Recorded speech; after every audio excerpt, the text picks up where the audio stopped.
एक ट्रॉली पे एक, ठीक है, इसको बोलते हैं अर्थिंग डिवाइस। इसमें दो जो कोच के अंडर फ्रेम से लेके और दो पार्ट में, ठीक है, बोगी फ्रेम में एक यहाँ से बोगी फ्रेम में कट होता है इसको फ्रंट टेबल, ठीक है, और एक टेबल बोगी फ्रेम से लेके इस अर्थिंग डिवाइस के अंदर हो जाता है, ठीक है।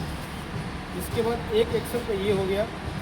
इसके अलावा दूसरे एक्सल पे हम जब जाएंगे, एक ये लगा होता है, इसको बोलते हैं रेसिस्टर, ठीक है, इसको बोलते हैं रेसिस्टर। ये कहाँ लगा होता है? कंट्रोल आर्म से लेके बोगी फ्रेम के बीच में, ठीक है। तो ये कुल मिलाए कितने होते हैं? ठीक है, एक पे ये लगा हुआ अर्थिंग डिवाइस, ठीक है। तो टोटल एक्सल कितने हो गए? 4। बिल कितने हो गए? 8, ठीक है। एक पे एक कोच में 2 व्हील के ऊपर ये लगा है अपना अर्थिंग डिवाइस, बचे कितने? 6 के ऊपर एक अर्थ रेसिस्टर लगे होते हैं, ठीक है। ये दोनों का ही कॉम्बिनेशन है, ठीक है। ये तो हो गए लगे होते हैं। अब क्यों लगे होते हैं? बियरिंग को प्रोटेक्ट करने के लिए। इसको बियरिंग को प्रोटेक्ट करने के लिए। बियरिंग को प्रोटेक्ट कैसे करेंगे? जो LHV कोच होती है उसमें जो पावर सप्लाई का जो जनरेशन होता है वो 2 तरीके से होता है। एक बोलते हैं HOG हेड ऑफ जनरेशन और एक बोलते हैं EOG एंड ऑफ जनरेशन, ठीक है। HOG में 25 kV मतलब 25,000 वोल्टेज मिलती है, जिसको कन्वर्ट करके 750 वोल्ट लेके आते हैं। और EOG में 750 वोल्ट के जनरेटर ही होते हैं जो पूरे रेक में कंप्लीट करते हैं, ठीक है। उसके बाद क्या होता है कि पूरे रेक में वेरियस टाइप की पावर सप्लाई होती है और फ्रीक्वेंसी भी वेरियस होती है, ठीक है। उसके बाद हम उसे 750 को 450 में कन्वर्ट करते हैं AC में, फिर उसको DC भी कन्वर्ट करते हैं, 110 करते हैं, फिर AC भी लेते हैं 110 से लेके 190 तक, ठीक है। ये जो हमको पता है कि जब करंट जब 3 फेज में बनता है तो इसकी एक रिटर्न पाथ भी होती है, ठीक है। रिटर्न पाथ भी होती है, मतलब करंट ऐसा नहीं होता जैसे मतलब ये फैन लाइट चल रहा है तो करंट ऐसे जाती है वैसे घूम के वापस भी आती है। तो कहाँ जा रही है वापस? अर्थ के साथ, क्योंकि अर्थ की पोटेंशियल 0 होती है, ठीक है। एक ये रीजन हो गया। दूसरी चीज़ लीकेज करंट। लीकेज करंट मतलब कैसे भी हो सकता है, मतलब इस वायर के थ्रू सिस्टम को करंट जाना चाहिए, लेकिन बीच में कहीं भी डैमेज होने की वजह से अपना रास्ता भटक गया और कहीं और चला गया। कहीं और चला गया तो मुझे उसे कहीं और नहीं जाने देना है, उसे कहाँ भेजना है? उसे अर्थ, ठीक है। तो अर्थ में भेजना है तो उसे सही तरीके से भेजेंगे, अपनी मर्जी के हिसाब से नहीं जाएगा, क्योंकि पूरी कोच जो है मेटल की बनी हुई है और हमारा रेक बोगी भी मेटल की बनी हुई है। तो करंट कहीं से पास करके चला जाएगा धीरे धीरे, ठीक है। तो कहीं से जाएगा तो नुकसान करेगा, क्या होगा? नुकसान करेगा, ठीक है। इसको इलेक्ट्रिक इरोजन बोलते हैं, ठीक है। करंट जब कहीं से जाएगा तो इरोजन होता है, खासकर बेयरिंग के केस में, ठीक है। अगर वो बेयरिंग से होकर करंट जाएगा तो क्या क्या हो सकता है? बेयरिंग को बर्न कर सकते हैं। बेयरिंग से होकर जब करंट जाएगा तो पीली स्पार्कें होती हैं, मतलब माइक्रो में जो दिखने वाले जो स्पार्क साइड पे स्पार्क होते हैं, ठीक है। तो बेयरिंग से ऊपर क्रेटर्स बनाएंगे, पीली क्रेटर्स, माइक्रो क्रेटर्स तो दिखेंगे नहीं, ठीक है। वो क्रेटर्स बनाएंगे और जो ग्रीस होता है बेयरिंग का, उस बेयरिंग के ग्रीस को स्पार्किंग की वजह से हॉट करके उसको ड्राई कर देगा, ठीक है। और जो बम्बार्डिंग की वजह से बेयरिंग का जो मेटल पार्ट जो निकला, ठीक है, वो ग्रीस में जाके मिल जाएगा, ठीक है। और ग्रीस में एक नॉइज टाइप, मतलब ग्रीस की जो प्रॉपर्टी है उसको खराब कर देगा, ठीक है। तो ये हॉट एक्सल का एक केस बन सकता है, ठीक है। अच्छा, इसलिए हमने क्या किया कि सारे एक्सल पे तो हम ये नहीं लगा सकते, ठीक है। तो हमने एक एक्सल पे लगा दिया इसको, ठीक है, यहाँ कनेक्टेड है। उसके बाद दूसरा हमारा जो वहाँ पे हमने लगा रखा है रेसिस्टर, ठीक है।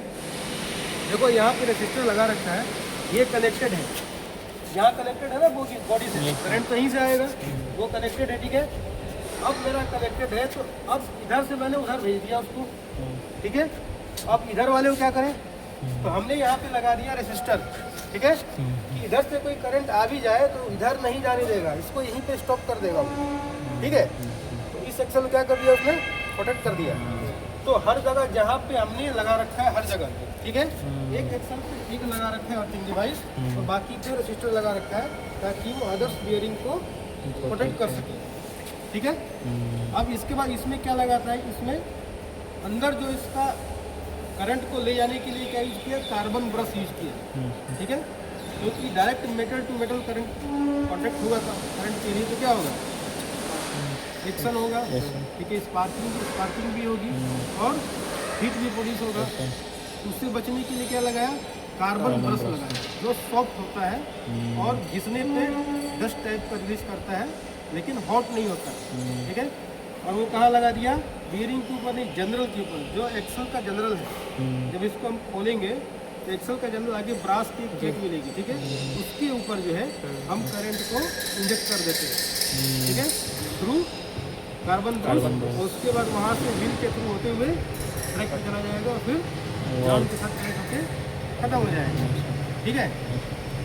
इसमें कुछ मॉडिफिकेशन थे जो आरडीएसओ ने दिए थे पिछले साल में। उससे पहले बहुत सारे केसेस आते थे कि अर्थिंग बॉक्स के अंदर जो कार्बन ब्रश है वो टूट जाता था रास्ते में, तो पूरा गोल गोल होके और इस कवर को भी तोड़ देता था, ठीक है।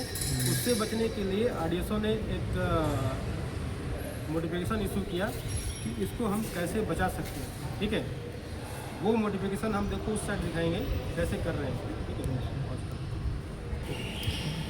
ये जो इसका कवर है, ओपनिंग कवर, ठीक है, इसमें एमेट का एलन की का बोर्ड लगता है, ठीक है। तो इसको ओपन करने के बाद ये जो एमेट 16 है ना, एमेट 16 का जो ये होल है, इसको बड़ा करके एमेट 12 में करना है, ठीक है। 12 करने के बाद इसके अंदर बुश लगाना है, ये वाले बुश, ठीक है। अभी कितना का था, M8 का, तो बढ़ा कितना किया, M12 का, उसके अंदर ये बुश लगा दिया, ठीक है, एक ये। उसके बाद ये जो 3 है, ठीक है, इन तीनों स्टड को निकाल के जो पहले से पड़े हुए हैं, ठीक है, ये M8/40 है ना, पहले M8/50 में 55। अरे वो तो नया लगा रहे हैं, पहले का 40 था ना, पहले का 40 था, ठीक है। पहले का M8/40 है, उसको निकाल दिया हमने। निकालने के बाद जो है इसको भी हम M12 का होल करेंगे, ठीक है, और उसके बाद ये वाला बुश लगाएंगे इसमें, बड़ा वाला, ठीक है। बुश लगाने के बाद इसमें 3 स्टड आएंगे, थ्रेडेड स्टड, 2 M8/50 और एक 55, ठीक है। 55 वाला यहाँ लग जाएगा नीचे में, और 50 वाला यहाँ पे लग जाएगा, ठीक है। ये वाला है, कहाँ बताओ, हाँ थ्रेड है, 50 के ही लगाएंगे, ठीक है। इसके बाद कार्बन ब्रश की जो असेंबली है, जैसे निकाले थे वैसे ही इसको इसमें लगा देना है, ठीक है। ये हमारा अर्थिंग बॉक्स का मॉडिफिकेशन जो आरडीएसओ ने अगस्त 24 में यूज किया था सारे ब्रिज को और रेलवे को, ठीक है, रेलवे, ठीक है। ये मॉडिफिकेशन करना है और हम इसमें करवा रहे हैं जिस कोच में मॉडिफिकेशन जो अगर जहाँ पे हम रेडी करवा के रख रहे हैं सबको स्टैंड बाई सेट में, और जब उसका शेड्यूल होता है तो शेड्यूल में जाके सीधे रिप्लेस कर लेते हैं, ठीक है।